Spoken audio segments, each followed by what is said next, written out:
একজন যদি হেদায়েত পায়, কয়জন? একজন। বেশি লোক হেদায়েত পাওয়ার দরকার না, একজন। আর হেদায়েত পাওয়ার জন্য, হেদায়েত পাওয়ার মতো মন মানসিকতা আপনাকে লালন করে কোরআনের কথা শোনার জন্য, রাজনৈতিক পরিচয় খোঁজার জন্য কেউ আসবেন না। আমরা অনেক সময় হুজুর কার বিরুদ্ধে কি বলেছে, সরকারের পক্ষে কি বলেছে, বিপক্ষে কি বলেছে, জামাতের পক্ষে বলেছে, হেফাজতের বিপক্ষে বলেছে, এরকম কথা আমরা শোনার জন্য অনেক সময় চিন্তা ভাবনা করি। আল্লাহ রাব্বুল আলামিন সকল দল মত ঊর্ধ্বে উঠে কোরআন সুন্নাহর কথাগুলো একনিষ্ঠভাবে মানুষের কাছে পৌঁছে দেওয়ার তৌফিক দান করুক, আল্লাহুম্মা আমিন। সম্মানিত হাজিরিন, আল্লাহ রাব্বুল আলামিন এই পৃথিবী সৃষ্টি করেছেন মাত্র 6 দিনে। কয় দিনে? সূরা আরাফ 14 নম্বর আয়াত, ইন্না রাব্বাকুমুল্লাযী হুল্লাযী খালাকাস সামাওয়াতি ওয়াল আরদি ফি সিত্তাতি আইয়াম। আল্লাহ রাব্বুল আলামিন আসমান এবং জমিন তৈরি করতে সময় নিয়েছেন কয়দিন? 6 দিন। 2 দিনে আকাশ বানিয়েছেন, 2 দিনে জমিন বানিয়েছেন। আর আসমান এবং জমিনের মধ্যবর্তী যা আছেন এইগুলো 2 দিনে। মোট কয় দিন? 6 দিন। এরপরে আল্লাহ রাব্বুল আলামিন এই আসমান এবং জমিনকে তিনি কোরআন দিতে চাইলেন। কি দিতে চাইলেন? সূরা আল আহজাবের 72 নম্বর আয়াতে, ইন্না আরাদনাল আমানাতা আলাস সামাওয়াতি ওয়াল আরদি ওয়াল জিবালি فأبين أن يحملنها وأشفقن منها وحملها الإنسان। আল্লাহ মানুষকে আসমান এবং জমিনের কাছে তার এই আমানত কোরআন, ব্যবস্থা করেন, আমানত কোরআন দিতে চাইলেন। কিন্তু আসমান আইয়াহমিলনাহা, তারা এই আল্লাহর আমানত গ্রহণ করতে তারা অস্বীকৃতি জানালেন, তারা পারবেন না। ওয়াহামালাহাল ইনসান, আল্লাহর এই আমানত, এই দায়িত্ব গ্রহণ করার জন্য ইনসান রাজি হয়ে গেলেন। আল্লাহু আকবার। আমার আলোচনার মূল মেসেজ হচ্ছে, আমরা মানুষ, ইনসান, আশরাফুল মাখলুকাত, এটা সবাই জানেন না আপনারা? আমাদেরকে বলা হয় সৃষ্টির সেরা। আজকে আমি কোরআন এবং হাদিস দিয়ে এটা প্রমাণ করব আমরা কেন সেরা। এই কথাগুলো সব কোরআনে আছে, কিন্তু কোরআনের সাথে আমাদের সম্পর্ক নাই। কোরআনটাকে আমরা বানিয়েছি কেউ কেউ তাবিজের কিতাব, কেউ কেউ এটাকে বানিয়েছি রমজানে শুধু খতম তারাবির জন্য, কেউ কেউ এটাকে বরাদ্দ দিয়েছি শুধুমাত্র মানুষ মরে গেলে মরা লাশের সামনে পড়ার জন্য। এক একজন এক একভাবে এটাকে ইনিয়ে বিনিয়ে গ্রহণ করেছে।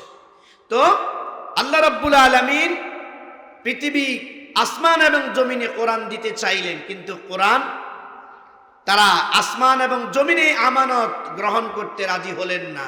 রাজি হলেন কে? ইনসান। এখন আসমান এবং জমিন, মানুষ বড় না আসমান এবং জমিন বড়? সৃষ্টির দিক থেকে আসমান এবং জমিন বড়, কিন্তু তারা এই কোরআনকে নিতে অস্বীকার করলেন। আল্লাহ রাব্বুল আলামিন যখন মানুষ যখন নেওয়ার জন্য ইচ্ছা পোষণ করলেন, আল্লাহ তখন চিন্তা করলেন তাহলে এই সৃষ্টিটাকে আরো মজবুত করে সৃষ্টি করতে হবে। কি করে? আসমান জমিন মাত্র 6 দিনই সৃষ্টি করেছেন। আল্লাহ রাব্বুল আলামিন আদমকে সৃষ্টি করার প্ল্যান নিলেন, এবং এই আদমকে তিনি সৃষ্টি করার জন্য 120 বছর সময় নিয়েছেন। আল্লাহু আকবার। সূরা আল হিজর, ওয়ালাকাদ খালাকনাল ইনসানা মিন সালসালিন মিন হামাইম মাসনুন।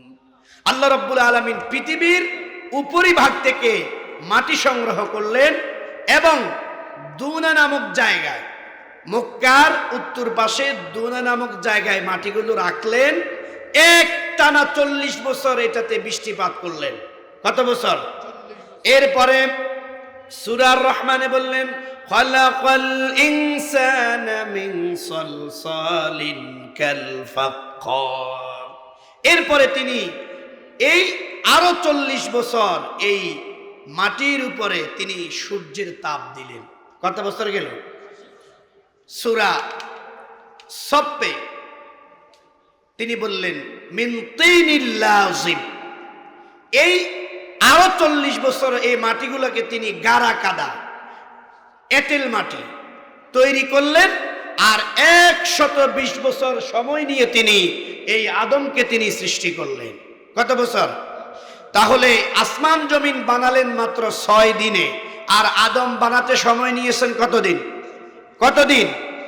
120 বছর। তার মানে আসমান এবং জমিনের চাইতে আদমের সৃষ্টি মজবুত নয় কি?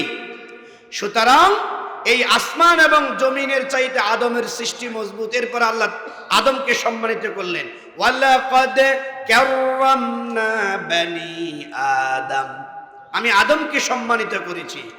এরপরে আল্লাহ রাব্বুল আলামিন যা সৃষ্টি করলেন সবচাইতে স্থায়িত্ব করলেন তিনি।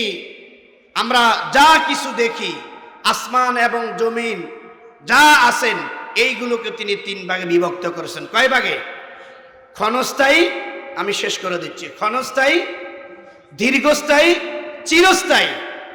আমরা আসমান এবং জমিন এইগুলো হচ্ছে দীর্ঘস্থায়ী। ইসরাফিল যেদিন সিংহায় ফুৎকার দিবেন সেদিন আসমান এবং জমিন শেষ। আর ক্ষণস্থায়ী মানে কি? একটা ফুল গাছ এগুলো হচ্ছে ক্ষণস্থায়ী, 20 বছর 10 বছর। আর আমরা যারা ইনসান, আমরা হচ্ছি চিরস্থায়ী। আমরা কি? আমরা ছিলাম আলমে আরোহা, সেখান থেকে আসলাম আমরা মায়ের পেটে, সেখান থেকে আসলাম আমরা পৃথিবীতে, সেখান থেকে আমরা চলে যাব আলমে বারজাক কবরে, সেখান থেকে আমরা উঠব হাসরের ময়দানে যাব।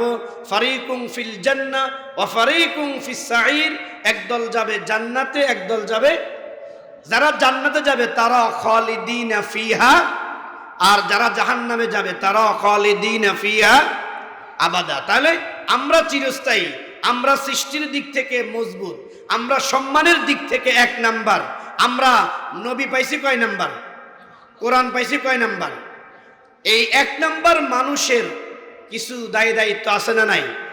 আর কি দায়িত্ব? কুনতুম খায়রা উম্মাহ, তোমরাই সর্বশ্রেষ্ঠ জাতি। উখরিজাত লিন্নাস, তোমাদেরকে বের করা হয়েছে, তোমাদেরকে বানানো হয়েছে মানুষের কল্যাণের জন্য। কার কল্যাণের জন্য?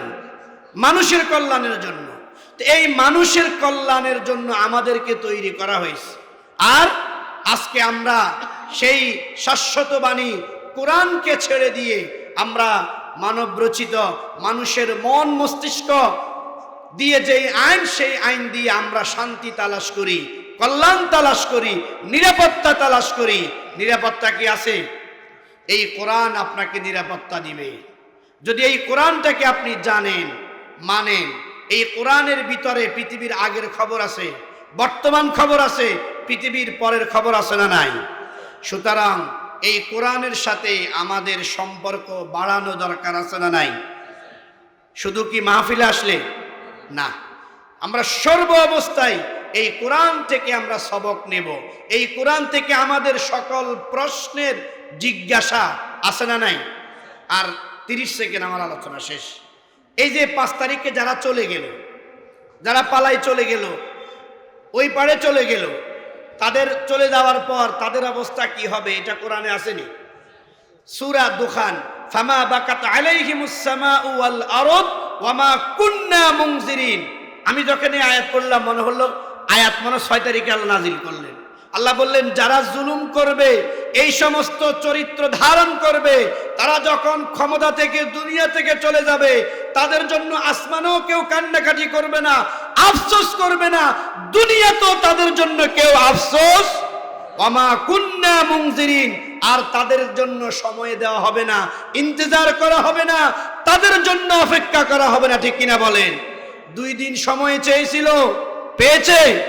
2 ঘন্টা চেয়েছিল, পেয়েছে? মাত্র 45 মিনিট। ওয়া উমলি লাহুম ইন্না কাইদি মাতিন। আল্লাহ অবকাশ দিলেন, সময় দিলেন। আল্লাহ রাব্বুল আলামিন আমাদেরকে এই কোরআন থেকে আমাদের সকল প্রশ্নের উত্তর নেওয়ার জন্য এই কোরআনের সাথে আমাদের সম্পর্ক করা দরকার আছে না নাই? আসুন আমরা আমাদের এই সমাজটাকে, আমাদের রাষ্ট্রটাকে আমরা বৈষম্য মুক্ত করার জন্য ৭১ পাকিস্তান থেকে আমরা আলাদা হয়েছি, বৈষম্য মুক্ত হতে পেরেছি? কথা বলেন, পেরেছি? পারি নাই। 2024 সালের 5 আগস্ট আমরা সেই বৈষম্য মুক্ত সমাজ গঠনের জন্য ছাত্র সমাজ আন্দোলন করেছে। ফাইনালি কথা হচ্ছে, মানব রচিত আদর্শ দিয়ে কিয়ামত পর্যন্ত বৈষম্য দূর করা সম্ভব নয়। আসুন এই কোরআন দিয়ে যদি আপনি সমাজ পরিচালনা করেন, বৈষম্য দূর হবে, এটা আল্লাহর ওয়াদা। আমরা আমাদের এই সমাজটাকে কোরআন দিয়ে দিলে কোরআনের রঙে রঙিন করব। সিবগাতাল্লাহি ওয়া মান আহসানু মিনাল্লাহি সিবগা। আমরা আল্লাহর রঙে রঙিন হতে চাই। যদি আল্লাহর রঙে রঙিন হওয়া যায়, তাহলেই আমরা বৈষম্য মুক্ত হতে পারবো। আমরা দুনিয়াতে শান্তি, আখিরাতের মুক্তির ব্যবস্থা করবেন আল্লাহ রাব্বুল আলামিন। আজকের এই মাহফিলকে কবুল করুন। আগামী দিনের জন্য এই মাহফিল আমাদের এই এলাকার নাজাতের, হেদায়েতের জরিয়া বানিয়ে দিক। আল্লাহুম্মা আমিন। হাযা মা ইনদি ওয়াল ইলমু ইনদাল্লাহ, আলাইহি তাওয়াক্কালতু আলাইহি উনীব। আসসালামু আলাইকুম ওয়া রাহমাতুল্লাহ।